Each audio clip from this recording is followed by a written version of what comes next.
Film dimulai dengan memperlihatkan seorang polisi bernama Axel Foley yang sedang mengendarai mobilnya mengelilingi Detroit. Di sini kita bisa melihat bahwa si Axel ini memang cukup akrab dengan warga-warga sana, hingga tibalah dia di stadion hoki Detroit.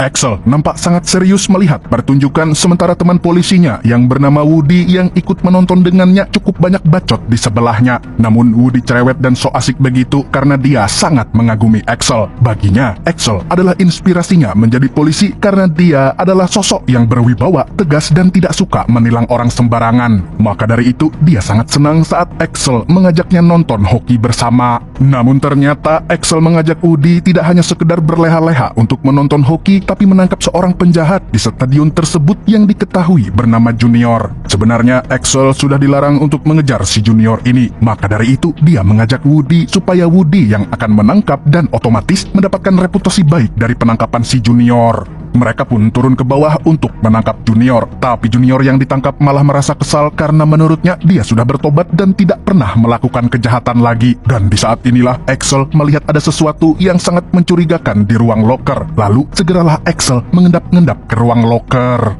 Di ruang loker ganti baju ternyata beneran ada penjahat. Ada beberapa penjahat bersenjata dan orang-orang yang menjadi tawanan yang sedang tiarap. Melihat hal ini, apa yang dilakukan oleh Axel? Tentu saja masuk dong. Game, you hear about the Winnipeg trade? I'm the new man up in this bitch. Yeah, so fool, man. Let me tell you something. Yo, easy. Tapi ternyata triknya berhasil. Si penjahat yang mengacukan pistol mendekat dan berhasil diringkus oleh Axel. Axel pun menodongkan pistol ke penjahat tersebut, mengancam penjahat yang lain untuk menurunkan senjatanya. Tanpa diduga-duga, salah seorang polisi yang menjadi tawanan di situ berdiri lalu menyerang Axel.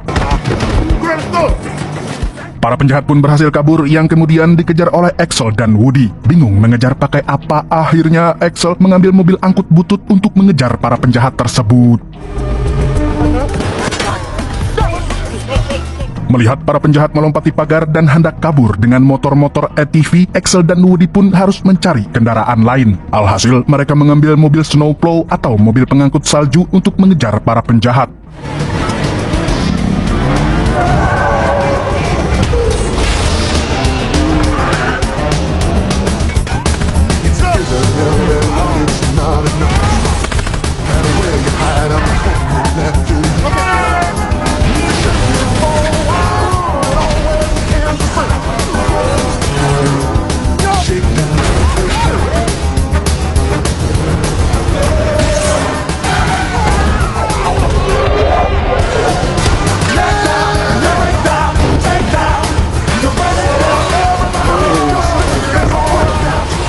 What the hell is wrong with him?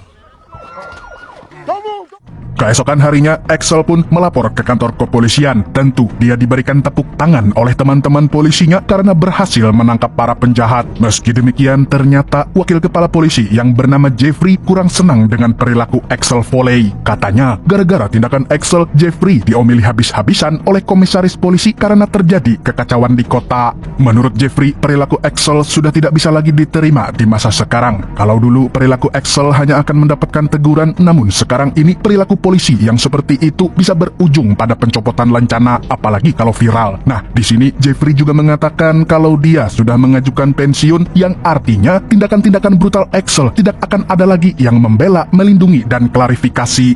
Di sini Jeffrey juga mengatakan bahwa dia ingin meluangkan waktu lebih banyak bersama keluarganya, dan dia pun menyarankan Axel melakukan hal serupa, yaitu meluangkan waktu bersama Jen, anak sematawayangnya Axel. End of the day, all this is just a job. They need us. No, you need the city.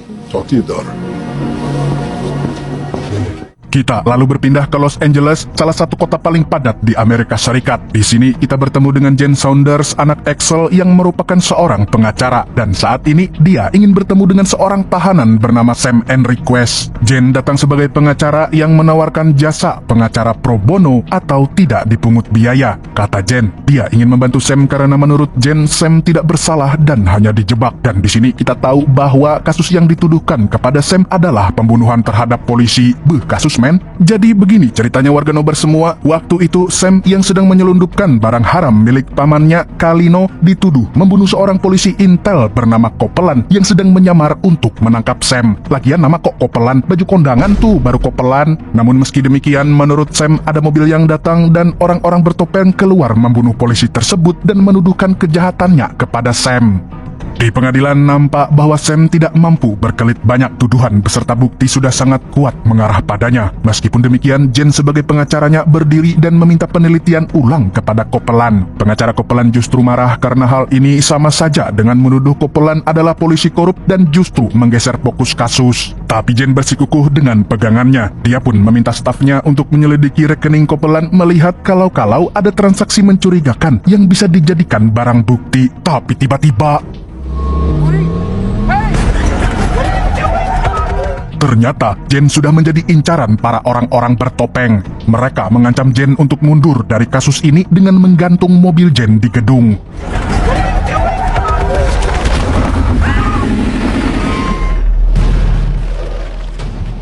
Mobil Jen akhirnya bisa diturunkan dengan selamat oleh bantuan polisi dan tentu saja pemadam kebakaran. Jen lalu didatangi oleh Billy Rosewood, seorang detektif swasta yang juga menyelidiki kasus Sam Enriquez. Di sini kita tahu bahwa memang Billy yang meminta tolong Jen untuk membantu kasus ini. Namun di sini Billy meminta Jen untuk mundur dari kasus ini karena sudah terlalu berbahaya. Billy tidak mau memberikan kabar buruk kepada Axel, tapi memang karena hubungan Axel dan Jen yang tidak terlalu akrab, Jen pun meminta agar Billy sama sekali tidak memberitahu apapun kepada Axel ayahnya.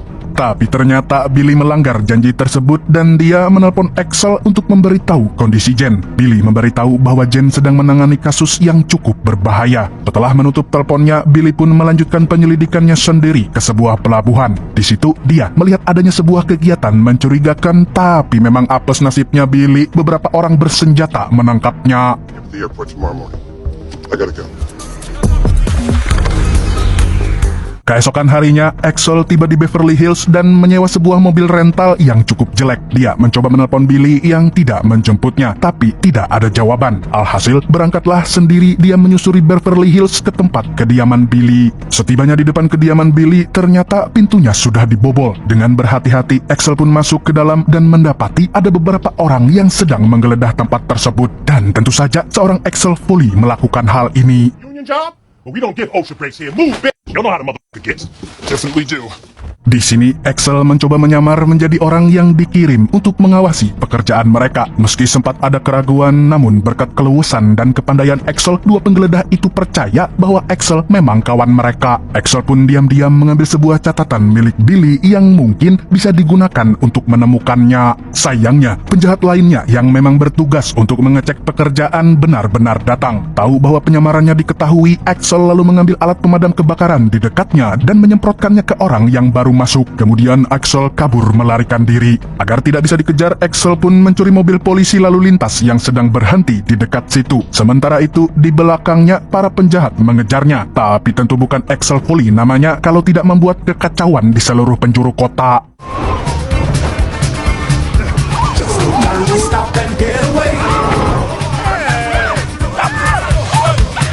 What a slippery bastard.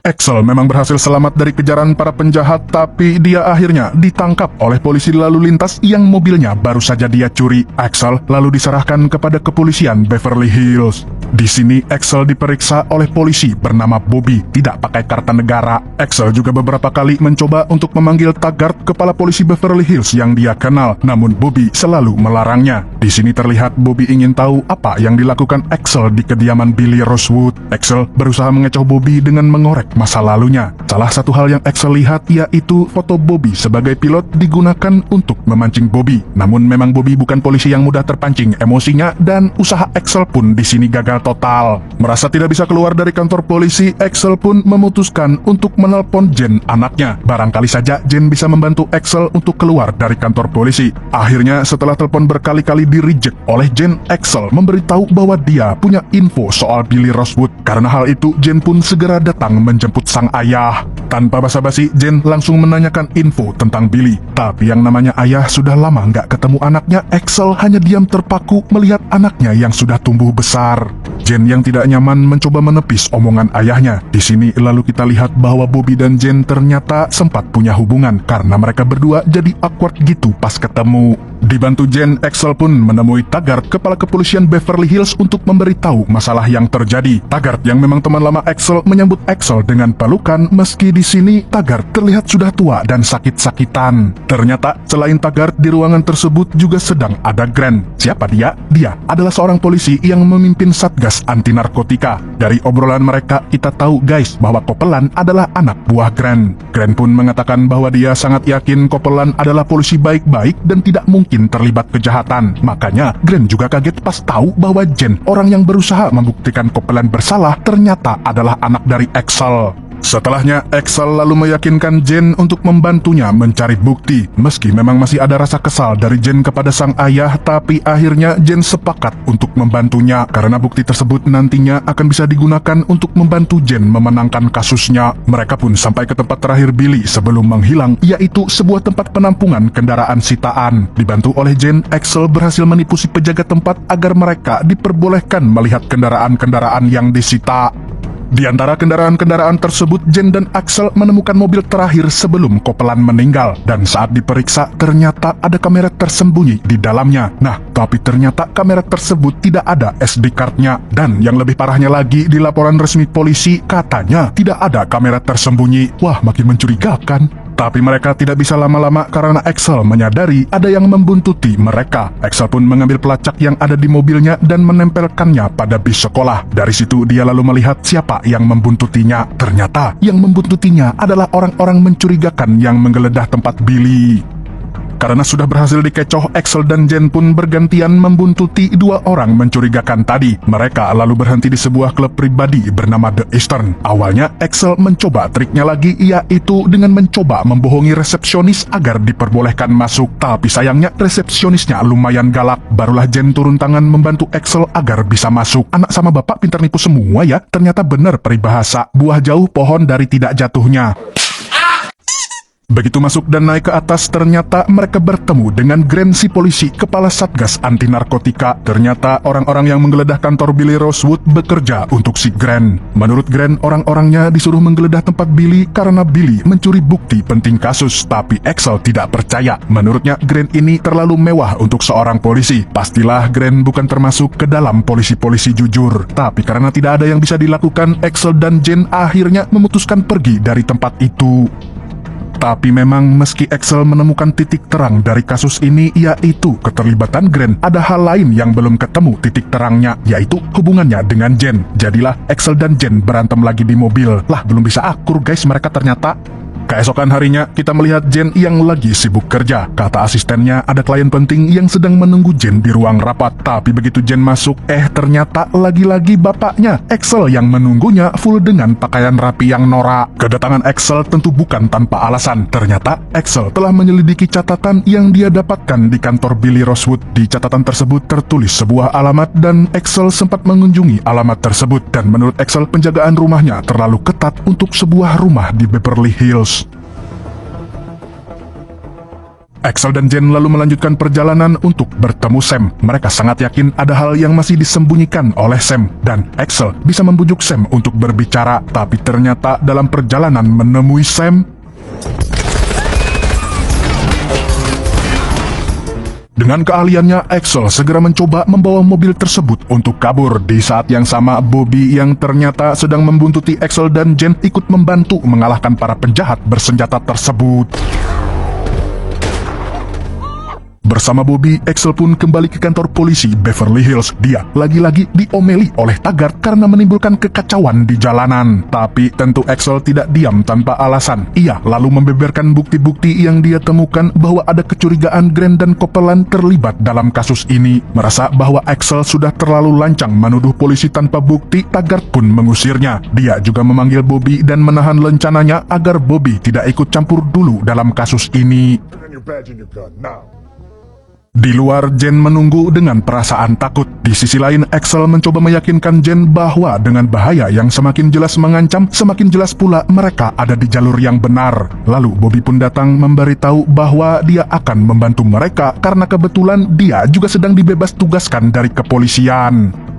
Tanpa menunggu lebih lama lagi, mereka bertiga pun melanjutkan penyelidikan. Jen mendapat info bahwa rumah yang diselidiki oleh Billy dibeli oleh sebuah perusahaan misterius. Perusahaan tersebut ternyata melakukan banyak transaksi jual beli rumah mewah selama 5 tahun terakhir. Dan Bobby menyimpulkan bahwa mungkin ini adalah cara kartel mencuci uang mereka. Merasa bahwa ini adalah petunjuk yang tidak bisa dibiarkan lewat, Axel mengusulkan untuk menyelinap ke rumah tersebut. Caranya dengan berpura-pura ingin membeli rumah di sebelahnya, lalu Axel akan melompat masuk ke rumah sebelah.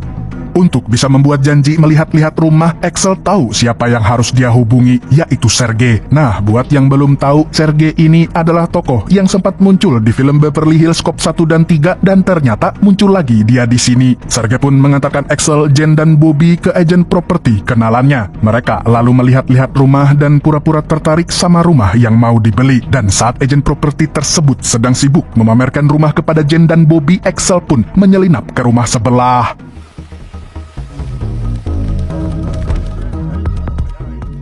Axel menyelinap ke garasi dan menemukan sebuah mobil yang memiliki goresan bekas tabrakan. Axel yakin kalau goresan tabrakan ini didapat dari menabrak mobil kopelan. Tapi ternyata Axel tidak bisa lama-lama karena ia baru menyadari ada CCTV di garasi tersebut. Axel lalu kembali dan memberikan bukti yang dia dapatkan kepada Jen dan Bobby. Bukti yang Axel berikan adalah foto mobil tergores dan sebuah alat pengganggu sinyal. Untuk Jen, hal ini cukup untuk menjadi bukti awal di persidangan untuk membebaskan Sam. Namun tentu untuk Axel hal ini belum cukup. Baginya, ini masih bukti nanggung dan mereka harus mendapatkan SD card yang dimiliki Billy. Di sisi lain, Jen nampak mulai tidak nyaman dengan diskusi tersebut. Jen menuduh ayahnya egois karena tindakan yang akan dilakukan Axel dapat membahayakan mereka lebih lanjut. Di sini, Jen menuduh Axel tidak pernah betul-betul peduli kepada Jen. Suspended. You have no jurisdiction, no backup. This wasn't about me. This wasn't about my case. This is about you. The only thing you've ever fought for is your job. Axel dan Bobby pun melanjutkan penyelidikan mereka dengan menemui Calino, orang yang meminta Sam menjadi kurir barang haram tersebut. Awalnya, Calino tidak mau membantu Axel dan Bobby karena mereka berdua adalah polisi. Namun, Axel dan Bobby meyakinkan Calino bahwa mereka dapat bekerja sama untuk mengalahkan Grant dan membebaskan Sam. Akhirnya, Calino memberitahu lokasi pelabuhan tempat Grant biasa menyelundupkan barang haram. Go, I'm sniffing around the east base of the port. That's all I gotta say. Yeah. Aksi Axel ini ternyata memang tertangkap CCTV. Penjaga yang ada di rumah tersebut pun langsung memberikan info tersebut kepada Grant. Grant merasa bahwa dia harus turun tangan langsung untuk menangkap Axel. Maka saat Axel dan Bobby keluar dari tempat Calino, pasukan Grant pun sudah siap menangkap mereka. Ternyata Grant menemukan obat-obatan di mobil Axel. Ini tentu saja jebakan dari Grant, tapi bukti adalah bukti. Axel dan Bobby tidak bisa mengelak dan tertangkap. Grant pun menangkap Axel dan membawanya ke kantor anti narkotika. Di sini Axel lalu memutar otak mencari cara agar dapat kabur dari kantor polisi. Dia lalu melepaskan tangannya dari borgol lalu membuka sekat ke langit-langit. Jadinya saat Grant masuk ke ruangan, dia sangat terkejut melihat Axel sudah tidak ada di ruangan. Melihat borgol yang sudah terlepas dan sekat langit-langit terbuka, Grant segera mengecek ke langit-langit. Ternyata Axel nggak kabur lewat lubang ventilasi. Dia malah bersembunyi di bawah meja dan menunggu kesempatan untuk menyerang Grant. Axel pun segera keluar dan membebaskan Bobby. Mereka berdua lalu menyelinap mengendap-endap keluar dari kantor polisi. Tapi sayangnya polisi yang lain menyadari Axel dan Bobby tidak ada di ruangannya. Sirine pun dibunyikan, semua polisi bersiap menangkap Axel dan Bobby. Axel lalu menuntun Bobby untuk kabur, tapi tidak menuruni tangga, melainkan menaiki tangga ke atap gedung. Kenapa ke atap? Jawabannya tentu karena Axel punya rencana jenius, yaitu kabur dengan helikopter.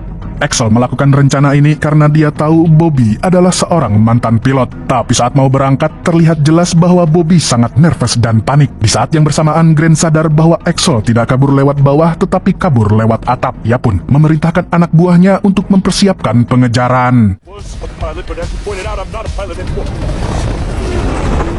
Hey, you look nervous. I am nervous. Go. You damn nervous. I crashed the fucking helicopter, okay? Ternyata alasan Bobby gugup adalah karena dulu dia dikeluarkan dari regu penerbang helikopter karena pernah menabrakkan helikopter ke private jet yang dihuni penumpang bau ketek. Kejadian tersebut membuat dia trauma dan jadi tidak bisa lagi menerbangkan helikopter. Mengetahui hal ini, tentu Axel panik setengah mati. Helikopter yang tidak terbang dengan baik membuat Grant tidak bisa melacak mereka menggunakan radar. Alhasil, Grant pun memerintahkan anak buahnya mengejar dengan mobil saja. Pull over. Not even playing.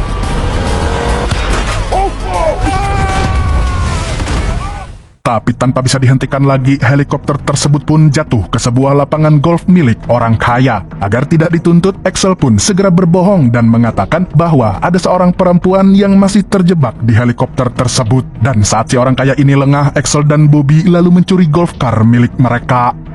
Kabar penangkapan Axel dan Bobby juga kabar kaburnya mereka pun sampai ke telinga Jen. Taggart mengaku harus mengeluarkan daftar buron untuk mereka, namun hal ini justru membuat Jen tambah khawatir. Pasalnya, Jen jadi takut ada hal buruk terjadi menimpa sang ayah dan dia tidak siap dengan perasaan bersalah jika harus berpisah dengan ayahnya masih dalam keadaan sehabis bertengkar. Melihat hal tersebut, Taggart pun mengatakan bahwa Axel sebenarnya sangat peduli pada Jen. Hanya saja, seperti kebanyakan ayah-ayah lainnya di dunia ini, dia tidak tahu cara mengungkapkannya. Sementara itu, Axel dan Bobby sampai di tempat pelabuhan yang diinfokan oleh Calino. Mereka lalu mengendap-endap mencoba mencari informasi dan akhirnya mereka menemukan Billy Rosewood yang sedang ditahan di sebuah gudang. Tanpa banyak babi bu, Axel dan Bobby menyergap tempat tersebut, mengalahkan orang yang menjaga di dalam gudang. Melihat bahwa para penjahat sudah hampir selesai memasukkan bubuk terlarang, Axel dan kawan-kawan pun segera membajak sebuah mobil berisi bubuk terlarang untuk kabur dari pelabuhan. Dalam perjalanan kabur, Axel lalu menelpon Jen untuk memberi kabar bahwa mereka sudah menemukan Billy dan mendapatkan SD card-nya. Tapi sayangnya yang mengangkat telepon bukan Jen melainkan si Grant. Ternyata Grant menangkap Jen dan menjadikannya sandera agar Axel memberikan SD card yang dimiliki oleh Billy.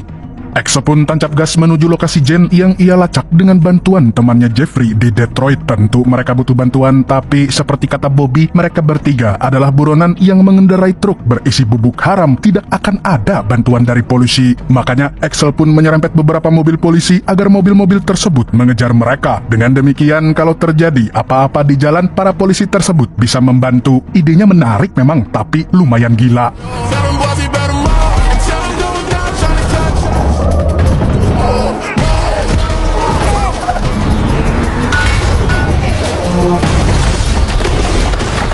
Mobil truk yang dikendarai Axel pun menabrak masuk ke dalam rumah tempat Grant menyekap Jen. Tanpa basa-basi, para penjaga bersenjata memberondong truk tersebut. Axel dan Bobby lalu berlari menaiki tangga, sementara Billy melindungi mereka dari penjaga lain.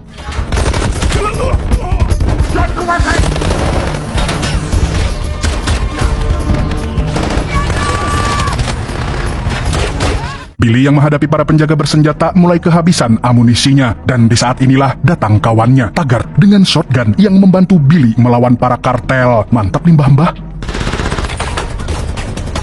Here. What am I supposed to do with that? Shoot bad guys. Sementara di atas, Jen yang ditinggal sendirian mulai mencoba mengaplikasikan ilmu yang dulu pernah diajarkan oleh ayahnya, yaitu ilmu melepas diri dari borgol. Ia melepaskan diri dari borgol, mengambil guci yang ada di dekatnya dan menghajar penjaga yang lagi meleng. Setelahnya, Jen mengambil pistol penjaga tersebut. Di saat yang bersamaan, Axel masih menerobos para penjaga yang seakan tak ada habisnya. Berbekal pistol seadanya, dia berhasil menembak para penjaga, mendekatkan dirinya dengan ruangan tempat Jen disekap. Di tempat tersebut, karena Jen sudah melepaskan diri, tersisa Grant yang sedang menunggu Axel. Mereka saling berhadapan dan menodongkan pistol satu sama lain. Meskipun demikian, Grant melihat ada anak buahnya yang siap menjebak Axel. Grant pun pura-pura menyerah, dan di saat anak buahnya hendak menembak Axel, datanglah Jen menembak orang tersebut. Tapi tentu dalam kelengahannya, Grant mengambil pistolnya dan mengarahkannya kepada Jen. Dengan sigap, Axel melompat menghalangi tembakan tersebut. Tembakan dari pistol Grant pun mengenai tubuh Axel. Dan saat Grant bersiap menembak kedua kalinya, Bobby muncul siap dengan pistolnya dan dor menembak Grant tepat di kepala. Mamam. Polisi bantuan pun datang seperti biasa, datang terlambat, menangkap anggota kartel yang tersisa, sementara Axel dibawa ke rumah sakit. Di rumah sakit nampaknya Axel makin lama sudah semakin membaik, tapi melihat bahwa makanan rumah sakit tidak ada yang enak seperti biasa, Axel pun kabur dari rumah sakit dan memesan makanan di restoran Padang seberang. Tahu bahwa ayahnya akan kabur ke restoran, Jen pun mendatangi sang ayah. Jen lalu mengobrol dengan ayahnya, lalu mengabarkan bahwa Grant dan beberapa kartel mati di TKP. Sementara hakim akan membebaskan Sam berkat bukti yang sudah berhasil mereka kumpulkan. Akhir yang menyenangkan untuk kasus tersebut. Tapi bagaimana dengan hubungan Axel dan Jen? I really messed that up. Parent's always a parent, and then child's always a child. Look, let me say something to you. I'm sorry. Nah, Axel pun meminta maaf kepada Jen karena telah menjadi ayah yang abai selama ini. Jen juga meminta maaf karena tidak terlalu memperhatikan perasaan ayahnya. Pada akhirnya, hubungan mereka mungkin memang tidak langsung indah begitu saja, tapi yang pasti menuju arah yang lebih baik. Walk across the street together right now. Dan film pun selesai dengan happy ending. Dari film ini, kita mungkin bisa belajar untuk menjadi fleksibel dan berdedikasi seperti Axel dan Jen. Tapi tentu satu hal yang bisa kita lihat adalah nggak di Amerika, nggak di Indonesia, ternyata institusi kepolisian sama-sama Intinya, jauhi barang haram ya warga nobar semua, karena itu akan merusak masa depan kalian semua. Percaya deh, banyak teman saya yang masuk Sambang Lihum, RSJ sana. Segitu dulu untuk kali ini. Saya Tobi mewakili orang yang spion motornya udah kendor, mengucapkan sampai jumpa lagi di video selanjutnya.